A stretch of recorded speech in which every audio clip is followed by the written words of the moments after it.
આજે હવે જે આવ્યા એ તો પાછા જાગી જાગીને આવ્યા છે ને, લોટ ફરી ગયો અને આમણામ તમે હકારો તો 5 દી હાલો, કારણ કે એ ફર્યા કરે. પાછા એ નવા આવ્યો કે આગજો આગજો. હા તમે ટાસકા જેવા થઈને આવ્યા. એટલે બહેનોમાં એવો ભાવ હોય. આપણે એ છતાંય તમને કહું કે આ જો હમણાં ઉનાળો શરૂ થાય ભાઈ, અને રસના સિસોડા રોડ ઉપર બધે ચાલુ થશે શેરડીના રસના, તો આપણે રસ પીવા ઊભા રહીને એમ કે ભાઈ 5 ગ્લાસ લાવજે. એટલે એ ગ્લાસ લેશે, એમાં દોથો બરફ નાખશે અને પછી એમાં રસ ભરશે. આપણે પૈસા દઈ રસના બરફના ગાંગડા સૂહીને વહી આવી.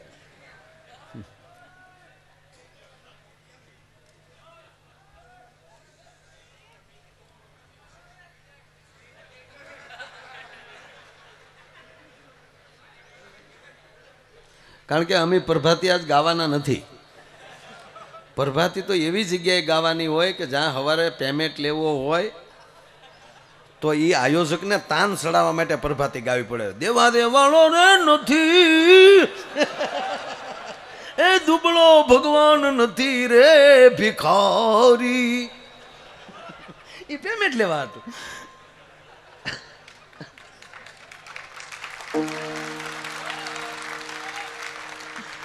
કેટલા તમે સમજદાર છો યાર. મૂળ વાત એટલે આપણે પૈસા દઈ બરફના રસના અને બરફના ગાંગડા સૂઈ સૂઈને વહી આવી. બહેનો એવું નહીં કરે. બહેનો જો રસ પીવા જાય તો શું કે એ ભાઈ 4 ગ્લાસ લાય બરફના, ઓલા રસના. બરફ જ મગજમાં ગળી ગયો, કારણ કે આજ બરફ રાખવા જેવું છે. ઉનાળો છે ને, ગરમી છે આજ, ઉનાળો શરૂ નથી થયો તોય. એટલે એ રસવાળાને કહે કે ભાઈ 4 ગ્લાસ દે રસના. અને ઓલો જેવો ગ્લાસ હાથમાં લઈને બરફને અડવા જાય તો બેનો કે એ બરફ નાખતો ને રોયા. તમારા દીકરા એને બરફ ન નાખે, એને આખા રહના ભરી દે. બોલો પછી બહેનો શું કરે ખબર? 2 ઘૂંટડા ભરે ને જેવો ગ્લાસ ખાલી થાય ને થોડો નાખ થોડોક બરફ.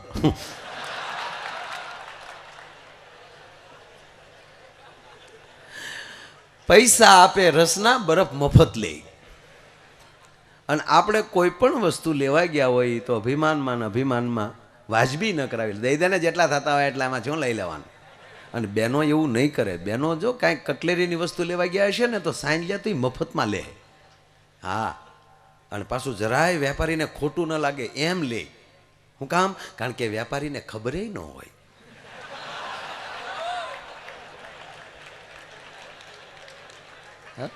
એક બેન કટલેરીની દુકાને ગયા ને, કટલેરીની દુકાન લગભગ બહેનોને જ જવાનું હોય, બાકીની દુકાન હોય બધે આપણે જવાનું હોય. એક બેન એના પતિને કીધું મારા ગળા માટે કાંઈક લેતા આવો ને. તો ઓલો મારો દીકરો વિક્સની ટીકડી લેતો ગયો. હાલે કે શું હાલે શું ઓલી હાર મગાવે તારી માં. કટલેરીની દુકાને બેન ગયા. એ કટલેરીની દુકાને ગયા એટલે એણે ઓલા કટલેરીના દુકાનના માલિક જે હતો ને એને પૂછ્યું કે આ શોપ તમારી છે, દુકાન તમારી છે? કે ઓલો કે હા બેન, કટલેરીની દુકાન છે ને તમે આવા ફોટા લગાડ્યા? અહીં કોઈ હિરોઈન બહેનોના ફોટા હોવા જોઈએ, મોડલિંગ બહેનોના ફોટા હોવા જોઈએ, અને આ કાળી બોબડીબાઈનો ફોટો લગાડ્યો. ત્યારે ઓલો વેપારી ધીમેક દીને બોલ્યો કે બેન એ ફોટો નથી, અરીસો છે. આ મોઢા ઘેરે જોવો છો, ખપ ધોડ્યા જ આવો. પણ વાત એ છે કે ભગવાનની દયા હોય, અને એમાંય અહીંયા ભાગવત છે ત્યારે એક નાનો એવો પ્રસંગ કહી અને ફરીવાર પાછા કીર્તિભાઈને આપણે સાંભળવા છે. કે માડી તારા કેટલા હે જનમની રે આત્માણી રે નંદરાણી તારા માગણા રે રેગજી. યો સાબાસ.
નંદરાણી તારા માંગણા રે રેજી તારા કેટલા એ જન્મની રે આકમાણી રે નંદરાણી તારા માંગણા રે રેજી અરે નંદરાણી તારા માંગણા રે રેજી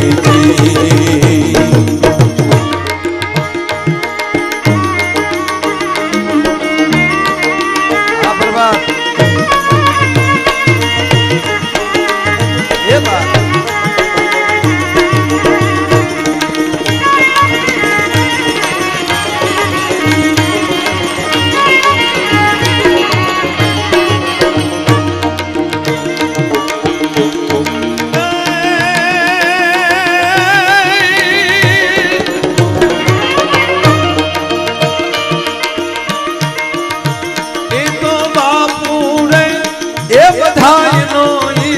તારો બેટો રે નંદરાણી તારા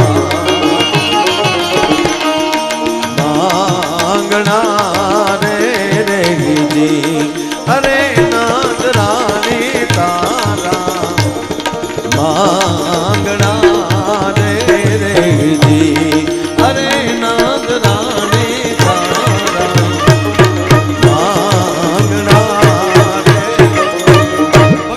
દુલાભાઈ આ કાગ લખે છે આપણે ઘેરે સારું સંતાન આવે તો માની લેજો કંઈક પેઢીઓના પૂન હોય છે.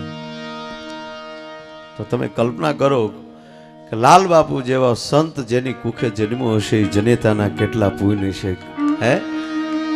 હે માં તારા કેટલા ભાવના પૂન ભેગા થયા હશે કે એક દીકરો જન્મે તો એકના પોતાની પેઢીયું તારતો હોય પણ એક સંત તરીકે જગતના ચોકમાં આવી જાય અને જગતને એમ કહેવાય કે આજુબાજુના 55 ગામના પિતૃને તારતો જતો હોય.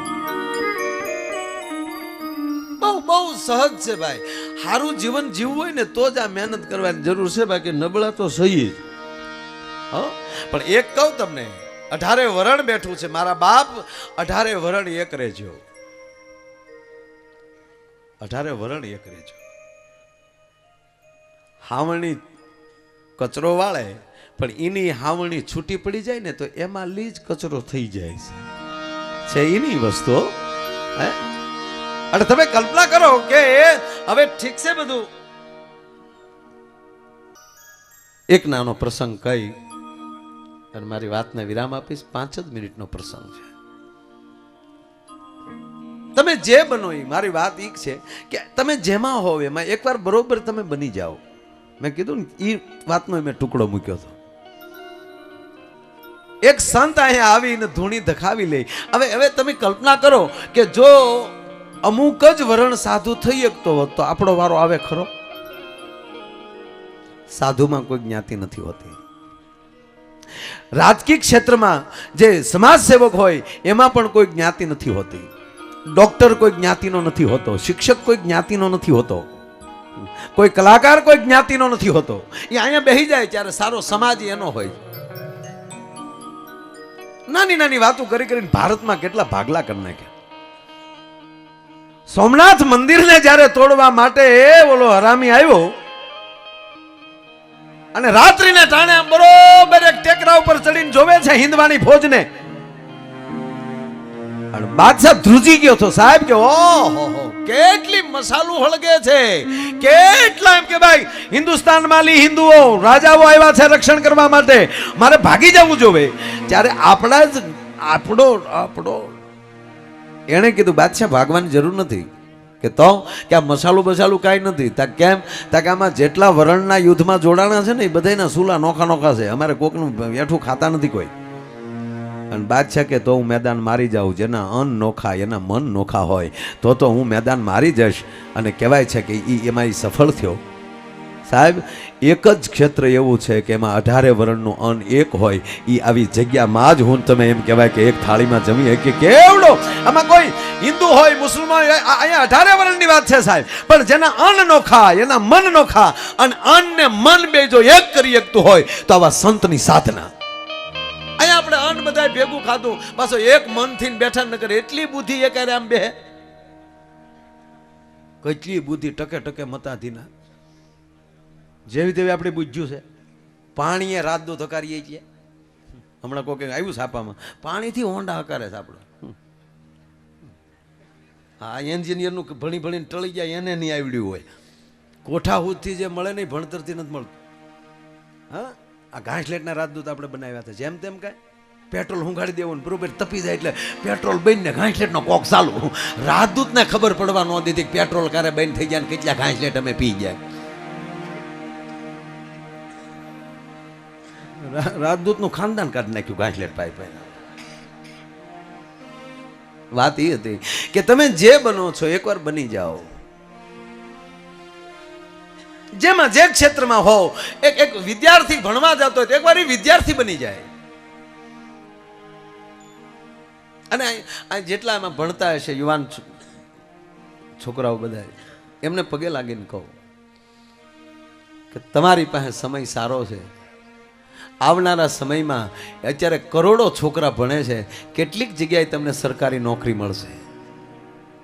બહુ સારું ભણો ને સાહેબ, બહુ ટકા આમાં આવી જાય. ઘણાના માવતરે સોટી પીડ્યા, ટકા લાવશે એટલે ટકા લાવશે તે ગોખણીઓ કરી નાખશે તમારી તેવડ પ્રમાણ. પણ એકવાર પરફેક્ટ બની જાઓ. અને હું મારે સ્કૂલ છે, હું મારા વિદ્યાર્થીને કહું કે તમારે નોકર બનવું છે કે માલિક બનવું છે.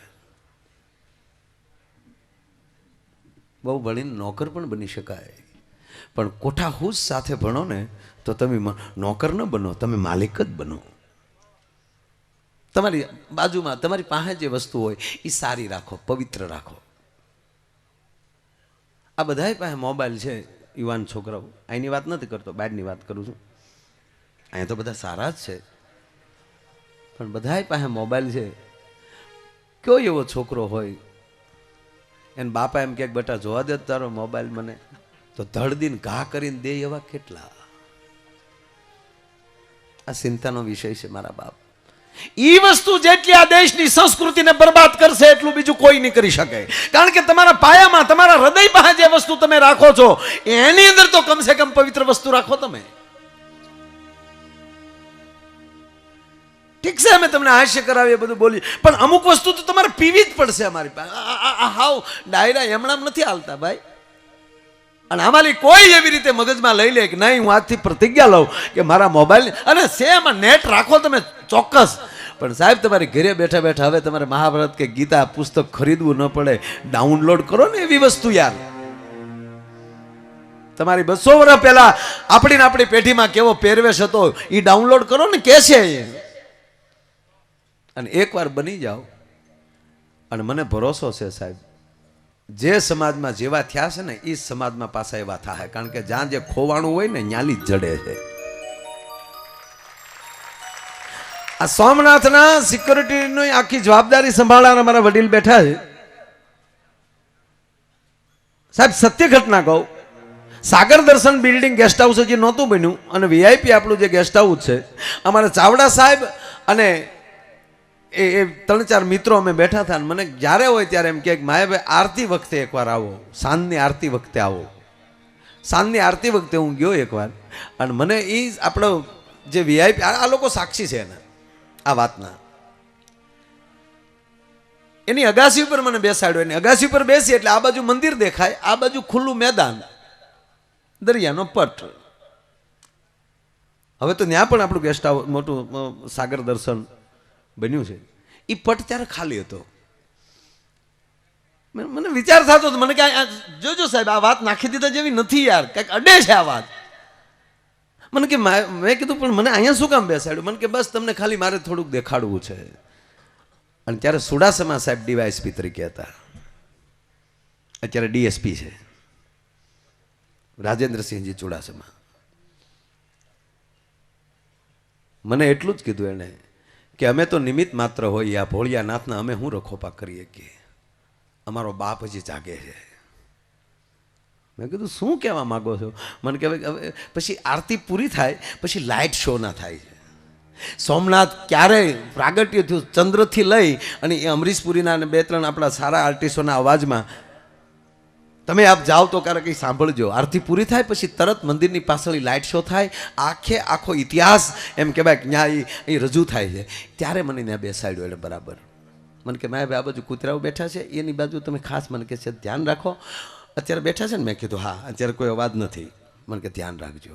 એ વાત થતા સાહેબ જ્યાં હમીરજીની વાત ચાલુ થઈ એટલે જેટલા કૂતરા બેઠા થઈ રોવાનું ચાલુ કર્યું. અને જ્યાં હમીરજીની વાત પૂરી થઈ એટલે કૂતરાએ રોવાનું બંધ કર્યું. અને ત્યારે સાહેબે મને કીધું, મને કે આમાં કંઈ સમજાણું? મેં કીધું હું સમજી ગયો કે હમીરજીની વાત કરીએ છીએ ત્યારે એ જે આત્મા જેના રખોપા કરતો કરતો જેનું માથું પીડ્યું ધડ લડ્યું છે એ ખાલી દેહરૂપી માણા વયો ગયોનો આત્મા હજી સોમનાથના રખોપા કરે છે. એ ફાઇનલ છે. હે આ કોઈ સાહેબ ચમત્કારની વાત નથી, સત્ય છે. જે માટે જેણે જન્મ લીધો છે આ સમાધિઓ વાળા સમાધિમાં વયા જાય સદાય સમાધિમાં ધૂપ થાય છે. શું કામ? કારણ કે દેહ સ્વરૂપે ગયા છે, પોતાના આત્મા સ્વરૂપે નથી ગયા. આપણી વચ્ચે ધૂપ રૂપે ફરતા હોય. અને આ વાત ઉપર તમને ભરોસો ના આવે તો એવો જ એક કિસ્સો આપણા દેશનું એક નાનું એવું રાજ્ય સિક્કિમ, સરહદ એને ચાઇનાની લાગે છે. અને ત્યાં નાથુલા બોર્ડર, એ નાથુલા બોર્ડરની મુલાકાત જ્યારે સિક્કિમમાં પૂજ્ય મોરારી બાપુની કથા હતી ત્યારે હું મારા પરિવાર સાથે ત્યાં ગયેલો. અને અમારી સાથે દહીસર બોરીવલીના એસપી દત્તા એ પણ ફેમિલી સાથે. અને દત્તા સાહેબે એ બધી મંજૂરી લીધી અને અમે ત્યાં નાથુલા બોર્ડરની સરહદે ત્યાં ગયા. અને ત્યાં જે બ્રિગેડિયર હતા એણે 12 વર્ષ ગાંધીનગરમાં નોકરી કરેલી એટલે એ નામથી મને ઓળખતા હતા, જોયો નહોતો. અને એમાં એસપી સાહેબે મારો પરિચય આપ્યો એટલે પૂછ્યું, મેં તરત બોલ્યા કે મેં उसको पहचानता हूँ, उसकी कैसेट भी मैंने सुनी है. અને પછી એણે કીધું કે આપ ઇતિહાસ કે આદમી है, मैं आपको एक जगह दिखाता हूँ. અને મને સાહેબ એ અધિકારી એક ભારત વર્ષના યુવાન, ભારત વર્ષના ક્ષત્રિયની સમાધિ ઉપર મને લઈ ગયા. મને કે માયાભાઈ આ સમાધિ, એ તો હિન્દીમાં બોલતા પણ મને કે આ સમાધિ એક ફોજીની છે. 1962ની અંદર આ યુવાન શહીદ થયો છે. 1962માં. આજની તારીખે ગવર્મેન્ટ હજી એને ફૂલ પગાર આપે છે. આજની તારીખે દર મહિને રજિસ્ટરમાં સહી થાય છે સાહેબ. વાડા ઉભા થાય સાહેબ. આજની તારીખે એની કાયદેસરની જે ઓફિસ ને એની બટાલિયન એની નીચે જેટલો એમ કે ભાઈ કર્મચારીઓ હોય એ બધાય કાયદેસર એની ડ્યુટી ઉપર હોય છે. અને એની ઓફિસમાં રોજ સવારે 9 વાગે એટલે ઓફિસને ખોલી નાખવામાં આવે અને એની ઓફિસે એની ફાઇલ અને એની બધી વસ્તુ મૂકી દેવામાં આવે. અને 9 વાગ્યા પછી કોઈ મોટો અભિમાનનો દીકરો, મોટો ઓફિસર આવે અને સલામી માર્યા વગરનો ઓફિસમાં ગળે છે તો આજની તારીખે ઠપાટનો ઘા આવે. મારી નરી આંખે જોયું છે મેં. કાયમ એનો બેડ પથરાય છે, એની વર્ધી એમ કહેવાય યુનિફોર્મ એનો ઇસ્ત્રી કરીને મૂકવામાં આવે છે, રાઇફલ ભરીને મૂકવામાં આવે છે, બૂટ પાલિશ કરીને મૂકવામાં આવે છે. સવારમાં જોવો તો પથારી માલિક ઊભો થયો ને જે પથારીની હાલત હોય એવી પથારી હોય છે. અને જેમ શર્ટને ઇન મારીએ જેમ કડકસલી પડી જાય એમ કપડામાં કડકસલી હોય છે. બિસ્લેરીની બોટલના પાણી ઓછા થાય છે. અને ત્યાં માનતા ધરાય છે શેની? પાણીની બોટલની. પંકજભાઈ, જેને આપણા પરિવારમાં કોઈને અઘરામાં અઘરી બીમારી હોય એનો અધિકારી હો. પાછો આ કોઈ મારી જેવો કઈ બેહી ગયો ને હકારી નાખ્યું એવું નથી. આ તમામ મિલિટરીના યુવાનો જ આ કાર્ય કરે છે. તમે એમ કહો કે મારે પાણીની બોટલ ધરવી છે એટલે પાણીની બોટલના પૈસા ના દઈ દેવાના. એટલે કેચ પેનથી જે વડીલને આપણે તકલીફ હોય એનું નામ કેચ પેનથી બોટલ ઉપર લખી નાખે અને એની સમાધિએ બોટલ મૂકી દેવાની. 10-15 મિનિટ તમે અહીંયા રહેવા ગયો એટલે એ બોટલ આપણને પાછી આપે. અને એ બોટલ આપણે 21 દિવસ થોડું થોડું પાણી જેને તકલીફ હોય એને રોજ પાઈએ. 21 દિવસમાં એ બીમારી વહી જાય.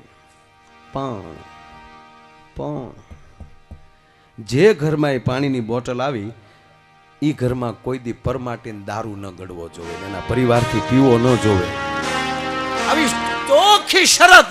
અને આ વાત ઉપર સાહેબ તમને વહેમ પડે ને તો તમારા મોબાઈલમાં એનું નામ નાખો. નામ છે બાબા હરભજન સિંહ. એક હરભજન સિંહ નામનો યુવાન સાહેબ 62માં શહીદ થાય ને આજે જો એ બોલ્ડરના રખોપા કરતા હોય, એ બોલ્ડરે ચાઇના વાળા મારા દીકરા સાળો નથી કરતા, ઈ બાબાને અગરબત્તી કરે, બાબા બેઠ બાબા ચીમચમક. મારો કહેવાનો અર્થ, સમય આવે કોઈ એવો અકબર આવશે તેથી મહારાણો પ્રતાપ ઉભો થાય, કોઈ એવો આવશે તેથી શિવાજી ઉભો થશે, કોઈ એવો રાવણ જેવો આવશે તેથી આજ કુટુંબ માલી રામ જેવો ઉભો થશે, કદાચ કોઈ કંસ જેવો આવશે તો આજ પરિવાર માલી પાછો કૃષ્ણ જેવો કોક ઉભો થશે. એ સમય આવે કોક આવી જશે. અત્યારે તલવારું કેડે બાંધીને રખડવાની જરૂર નથી, પેનું રાખો. અત્યારે ક્યાં રાવણ ગોતવા જાવો યાર? એક માથાનું ધ્યાન ન રાખતું 10 માથાળો આવે કેમ આયા તમને? એટલે લહેર કરો. અને આવી વસ્તુનું જે એકવાર બનો છો એકવાર બની જાઓ. અને આવી ગયું હોય સાહેબ, એમાંની બધી માહિતી છે. હું હાવ અહીંયા જાહેરમાં બોલું છું, ગલોંદા થોડો મારું. અને અમે ખોટા ચમત્કારોની વાતોને અમે પોતે નથી માનતા, પણ હકીકત ન કહી તો નુગરા કહેવાય. તો હમીરજી જો સોમનાથના રખોપા કરતા હોય, હમણાં જ બિજાજભાઈએ કીધું ને કે રામના પિતૃઓને કોઈ નહીં હરાત નાખ્યા હોય, પણ એવો કોઈ પાછો એને ખબર હતી કે અમારા કુળમાં રામ જન્મવાનો છે, અમે હું કામ બીજોના. એટલે એને ખબર છે કે હજી અમે જીવતા રહીએ, કદાચ જરૂર પડશે તો હજી મારા ભારતમાં કોઈ યુવાન જાગશે. આ ભારત ચમત્કારનો દેશ નથી સાહેબ, હકીકતનો દેશ છે. અહીંયા એવા આવે જ, આ થોડો કઈ હેલો મમ્મી ડેડીનો દેશ છે. એ તો ડેડું મમ્મું ક્યાંથી ગળી ગયું એ ગોતું હું કેદું. કવિ દાદ લખે છે, આ દેશ કેવો છે, શબ્દ એક શોધો તો સહિતા નીકળે, અને અહીં કુવો ખોદો તો સરિતા નીકળે. સાહેબ અલગ જ તાસીર છે આ દેશની કે જ્યાં મહાભારત વાવો તો ગીતા નીકળે. મારોની બલાંગો થતી હોય, ઘોડાઓની હહણાટીઓ થતી હોય, હાથીઓની સિકરાટીઓ થતી હોય, અને તલવારીના ખડાકા બોલતા હોય, એની વચ્ચે યદા યદા હિ ધર્મસ્ય જ્ઞાનનિર્ભવતિ ભારતમ અવ્યુત્થાનામ ધર્મસ્ય તદાત્માનમ સુદામ્યહમ પરિત્રાણાય સાધુનામ વિનાચાય ચ દુષ્કૃતામ ધર્મ સંસ્થાપનાર્થાય સંભવાની યુગે યુગે. ઈ ભૂમિના હોન તમે સંતાન છે મારા વાલા, એટલે ઈ ભૂલાઈ ન જાય. 18 વરણમાં કોઈ એવો વરણ નથી કે એના ઇતિહાસના પાનામાં કોઈ સંત ન થયો હોય, કોઈ સુરવીર ન થયો હોય. એ ભૂમિના હું તમે સંતાન છે. બસ આપણું ફાઉન્ડેશન જાળવી રાખો. કોની યારે બેહવું, કેટલું બેહવું, કેમ બેહવું, હું કામ બેહવું, કોનો છોકરો છો હું, આ એટલું ન ભૂલાય ને તો તમારો વાળ વાકો નહીં થાય. બાકી ભણવાનું તો હવે હું કામ ભણવા અમુક જાય એ ખબર છે, અને અમુક માવતરો છોકરાને હું કામ ભણવા મોકલે એ ખબર છે. ઘીરે નડે નહીં ભલે ને દાદા. અને અમુકના છોકરા એવા હોય. એક છોકરાને મેં પૂછ્યું, બોલ બેટા સત્ય કોને કહેવાય ને ભ્રમ કોને કહેવાય? એ કે તમે કહો સાહેબ કે. હું કહું સાહેબ કે નિશાળે ગયો એટલે સ્કૂલે જાઉં ને એટલે હું હવે નિશાળે જાઉં, લ્યો તે દી ન ગયો. સાહેબને કોઈ પૂછો ને છોકરાને, બોલ બેટા સત્ય કોને કહેવાય ને ભ્રમ કોને કહેવાય? છોકરો બોલ્યો કે સાહેબ તમે ભણાવો એ સત્ય છે. તાક ભ્રમતા કે અમે ભણીએ તમારો ભ્રમ છે. હાલો ઘરેલ તારા બાપ વાહડા લે એટલે આવ્યો વગર છૂટક્યા નથી. હા, એક છોકરાને સાહેબે ગણિતનો દાખલો કીધો કે જો બેટા, જો ગણિતનો દાખલો પૂછું કે તારા પપ્પાને રમેશભાઈ 5 લાખ રૂપિયા આપે, 2% વ્યાજ લેખે, તો 4 વર્ષ પછી તારા પપ્પા રમેશભાઈને કેટલા પૈસા પરત આપે? બોલો કે એક કઈ નહીં, 1 રૂપિયો નો આપે મારો બાપા. અરે કે બેટા કેમ તને ગણિત નથી જાણતો? એ કે ગણિત તો હું જાણું છું પણ તમે મારા બાપાને નથી જાણતા. એને મંડળીઓ નથી ભરી, એ કોક ના દેતો હશે તો. એટલે ભાવ રાખો, હેત રાખો. અને એવા ભાવ ને હેતની સાથે આજનો આવો રૂડો જ્યારે કાર્યક્રમ છે ત્યારે છેલ્લે મારી લાડલી